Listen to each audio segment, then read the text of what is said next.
je suis maître de conférence, praticien hospitalier en physiologie. Alors, ça fait beaucoup, donc je vais un petit peu expliquer ce que c'est. Alors, c'est quoi maître de conférence? C'est lorsqu'on est enseignant-chercheur, maître de conférence, donc enseignant-chercheur, du coup, en physiologie. J'enseigne la physiologie dans les filières médicales et paramédicales, ainsi que les filières de master. Donc ça, c'est un petit peu plus tard dans la formation, donc à partir de la 4e, 5e année. Et tout cela dans le cadre de la médecine ou de la biologie et de la médecine.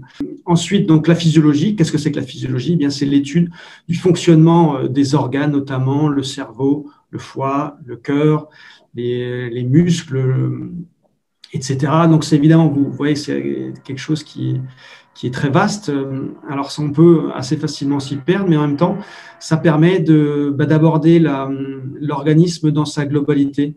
Ce qui, à mon sens, c'est une force parce que c'est extrêmement important. De plus en plus, on se rend compte qu'il y a des interactions entre différents organes et que souvent, c'est là qu'est la solution face notamment au développement de différents types de pathologies. Mon objectif, c'est d'essayer de mieux comprendre le rôle de l'alimentation dans le développement de différents types de pathologies chroniques et notamment de pathologies qui touchent au métabolisme. Donc, c'est le problème de développement de l'obésité, des problèmes du diabète de type 2, le problème de l'insuffisance cardiaque. Et dans ce cadre-là, donc, notre objectif, c'est de trouver des solutions, et des solutions à travers notre façon de nous alimenter. Et le but, c'est de trouver comment mieux s'alimenter pour diminuer ou empêcher le développement de ces pathologies chroniques.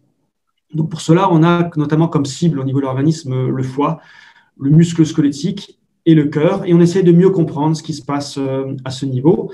Donc, évidemment, on n'a pas seulement une vue générale, une vue globale. Nous, on va également, on en reparlera un petit peu, mais on va dans le côté moléculaire trouver des nouvelles cibles, des nouveaux partenaires, des nouvelles molécules qui jouent un rôle, qui sont peut-être pas assez exprimées, trop exprimées, etc. Donc ça, ce sont des choses, on a une démarche scientifique, on a des hypothèses, on les démontre, et ça nous permet d'avancer et de potentiellement trouver des solutions. Troisième métier en un, c'est donc mon côté praticien hospitalier. Alors, je ne suis pas médecin, donc je ne soigne pas directement, je ne donne pas des médicaments aux patients, mais du coup, j'ai plutôt comme mission de faire de la prévention par le biais de conférences, de visites dans les écoles primaires, dans les collèges, lycées, et de faire des consultations nutrition, avec pour objectif de donner des pistes, de donner des solutions pour que la population, les patients, les jeunes changent, améliorent leurs habitudes alimentaires pour justement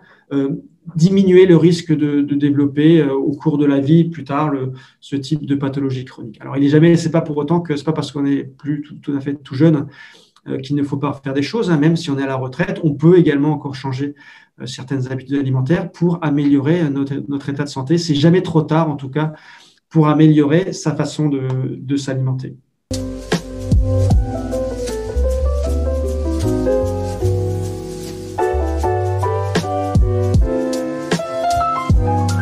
Qu'est-ce qui m'a donné envie de faire de la recherche? Évidemment, une très bonne question. On va peut-être commencer par mon parcours. Alors, j'étais au lycée, j'étais finalement un élève assez moyen. Je travaillais, on va dire, le minimum.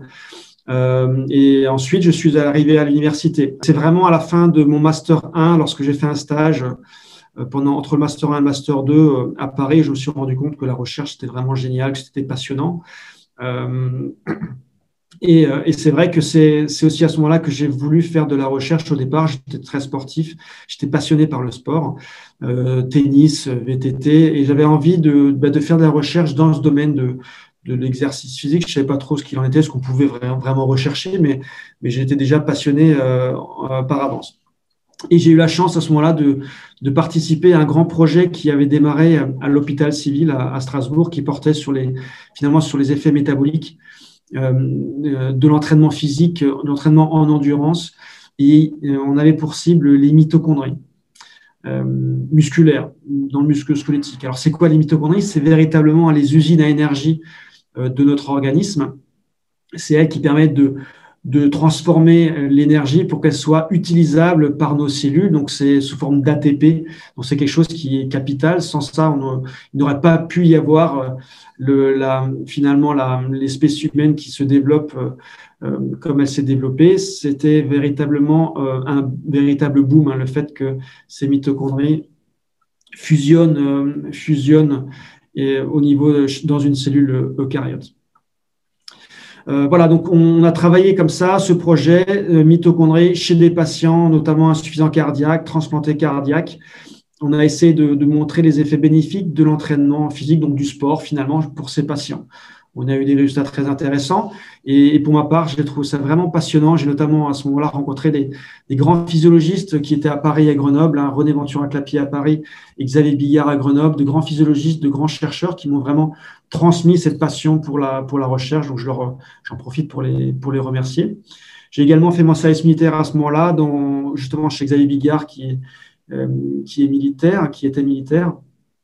Donc service militaire, donc où j'ai pu continuer à faire de la recherche.